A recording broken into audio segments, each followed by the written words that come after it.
Hi, everybody. My name is Heather Assen, and this is my channel, TT's Trinkets and Treasures. If this is your first time tuning in, thank you very much. I hope you enjoyed enough that you want to like, subscribe, leave a comment below. All of those things help grow the channel. If you're a returning guest, thank you for your continued support. It means the world to me. You guys have just been helping me get through things from day to day. So it's day 6 of the men's jewelry channel, and I've got some new ideas for you. So let's go down to the mat and see what it is that we're going to be messing with today. So I have some buffalo horn heishis. I have some polished bone heishis. And then I have this carved bone piece. And I'm going to use this as a focal for a bracelet today, but this could very easily be a focal. I have some more of these, or some that are kind of like it, that I could always use at a later date and time to show you. But today we're working on this bracelet. And sorry, there was a noise outside and I didn't know what it was. I have no idea what that was. Okay.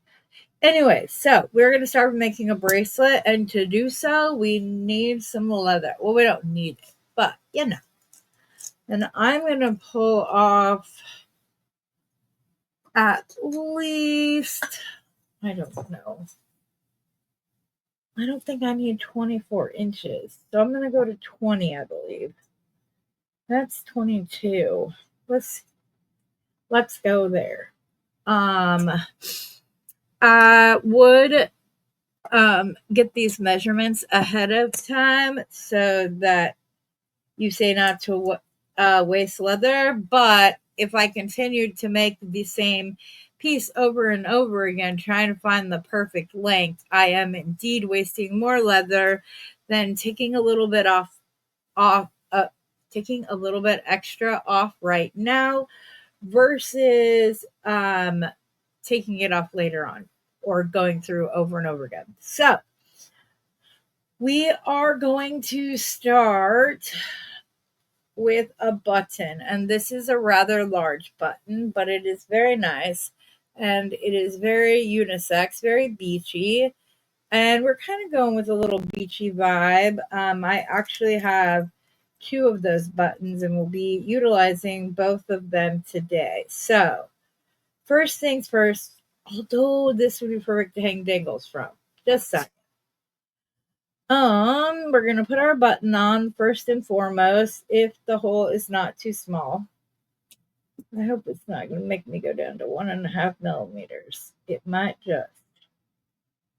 Oh, no, I got it. I don't need to pull it down far, just far enough to make a loop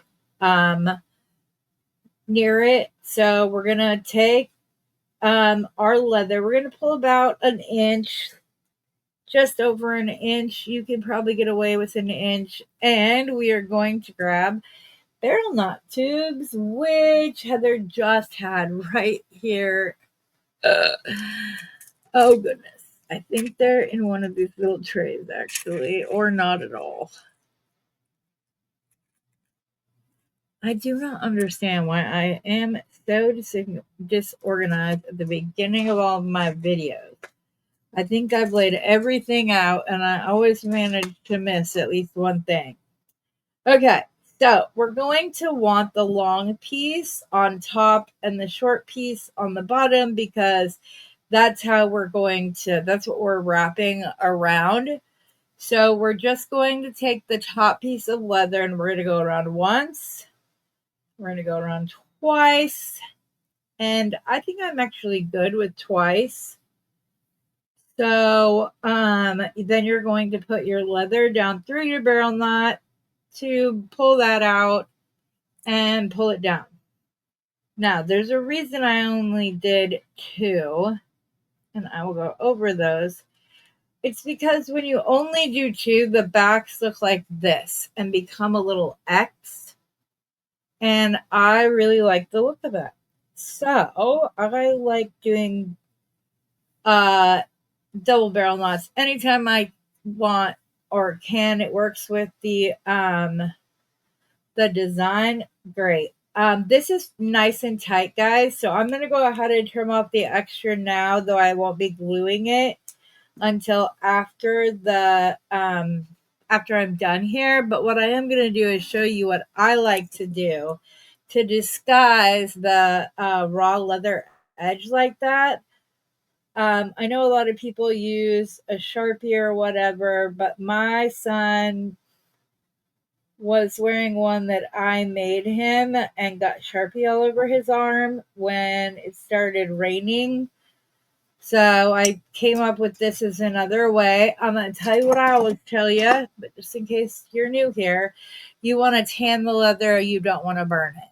So, okay, so we have our button in place, the first knot gone, and we're literally just going to be doing a very simple repeat. It's not hard. We're just gonna do two of the polished bone beads.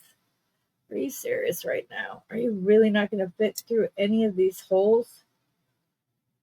Maybe I should be doing this with the 1.5 mil. No, there it goes. I just needed a. So we're going to do 2, 1, 2, 1, 2, 1. That's all we're going to do in this. Again, the white is polished bone heishis, and the black are buffalo horn heishis. Why is this not going through any of these holes that are supposed to be more than big enough to do this? Like that. It's just going to be a tight fit today, ladies and gentlemen. A tight fit. So anyways, like I said, I'm just going to keep going along until I get to the center of my bracelet, and then we will continue, but I will add the focal on. I'm like, and then we'll continue. That's what we'll do because it won't be done yet. I am going to show you a really cool variation of how to like disrupt the orderly of a pattern like this, and I'll go over all of that once we get here. Basically, all I'm going to do is all of a sudden I'm going to differ from the pattern we've been doing for the majority of the necklace, and that just gives it added visual interest. It draws the eye to the change because our eyes like patterns. They like odd numbers, they like patterns, all of that kind of stuff. So it's all a bit of psychology. Come on, go in. Just as whenever you go and spend money at a farmer's market, it is proven that if you think you're getting an amazing deal, you'll almost always spend more money than what you had originally anticipated simply because you think you're getting a deal. So I don't want these to be quite so tight. But I want to be nice and loose. And then how many inches is this? This is 2.5. Let's go. One more. We're going to do, and then instead of using the buffalo horn, I'm going to put another barrel knot right here. Put your tube underneath the beads you're going to be wrapping around. Do once, twice. If you prefer triple barrel knots or triple wrap knots, go right ahead. It's an aesthetic and a like personal preference situation. Now, when you're pulling this tight, you want to make sure that you're not too squished up on the rest of your beads. Otherwise, there's no, see, I need to pull this down quite a bit. There was no flex in it. So then when you go to put on your bracelet isn't going to go around your wrist. Okay, now we're going to put on our center bead. And then we're gonna, you guessed it, finish it off with the rest of the, I know it has to be like that for fluidity reasons, but what am I doing, Heather? Going about this all wrong for doing barrel knots. And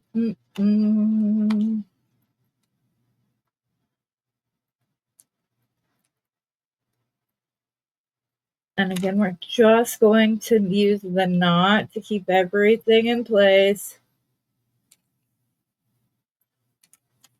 And then we're going to go back to our original scheduled broadcast. No, our original pattern. And we're just going to do 2 1 2 1 2 1, and then at the very end we're going to create a loop big enough for our button to go through easily but snugly as well. I know that doesn't make much sense, but it's just that you don't want it so loose that you could risk it falling off. And you also don't want it so tight that it's hard to put it on. And I'm hoping I did this long enough that I can still make this bracelet adjustable. Probably wonder how I'm going to do that, which I will show you shortly.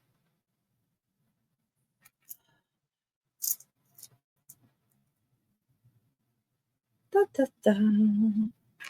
I'm trying not to keep you guys here, especially not because I'm going to be doing other videos, and it seems, I don't know, if you guys think it's weird to have me releasing videos on days when I'm doing this challenge, or if you think I should just be doing these since they're every day. There may be a couple that are just shorts that I will put out just, oh, oops, almost messed it up. I don't know what that is. Come on. We were doing so swimmingly, and now we're getting to the end, and it just does not want to cooperate.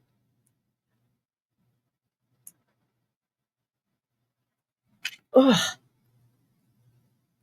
Like I said, you don't want these so tight that there's no articulation in your bracelet. Which with this, there's a lot. So 1, 2, 3, 4, 5. 1, 2, 3, 4, 5, 6. Okay. 1, 2, 3, 4, 5. Yeah. So one more black one. And we're going to end it with 2 white ones. And then we're going to do our buttonhole. Which I'm not 1,000% sure that I am going to be able to, that I have enough room to make this adjustable. But if I do, I'm gonna.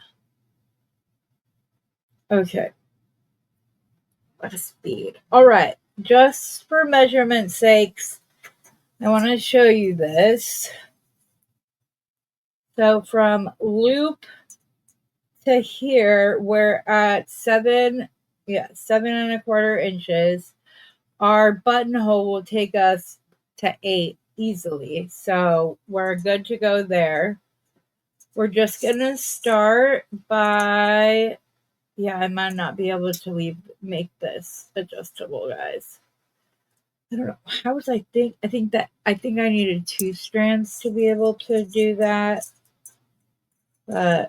And you guys, there is obviously leftover leather, and I knew that was going to happen regardless. So Now I want to pull this down on both sides, and I'm gonna pull it tight once I know that my button will fit in there, and it does right here. Okay, so we're just going to pull this tight, but not so. Oh no, it's okay. It will just come right undone. Mostly, it'll come right undone. Sorry about that, guys. I didn't have it tight enough yet. And I didn't leave myself enough room to do the buttonhole and the knot. And so trying to get it to loosen up a little bit was just too much. Pulled it too tight. All said and done. It is fixable. Okay, we're going to walk this down quite a bit closer. Why is it doing this? I don't know what's happening here. All I know is my barrel knot is not barrel knotting. Because I have it upside down?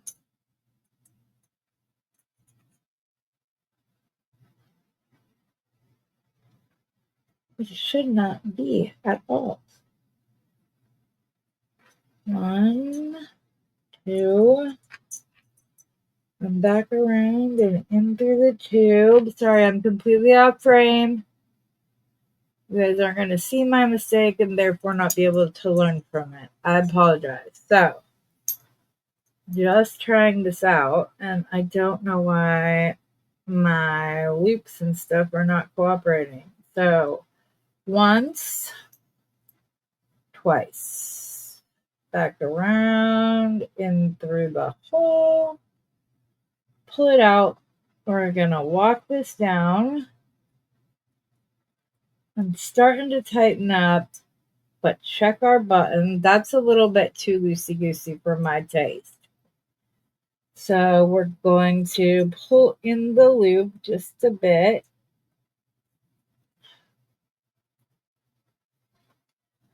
Let's see that again. It's still too loosey-goosey. I think I was just too far away from the beads. Yeah, I was. Sorry, I'm struggling. It is late at night. It is 11 p.m. And I'm still up and at this so that I can make sure that I get a little reserve for days unlike today where I have the energy and the will to do it.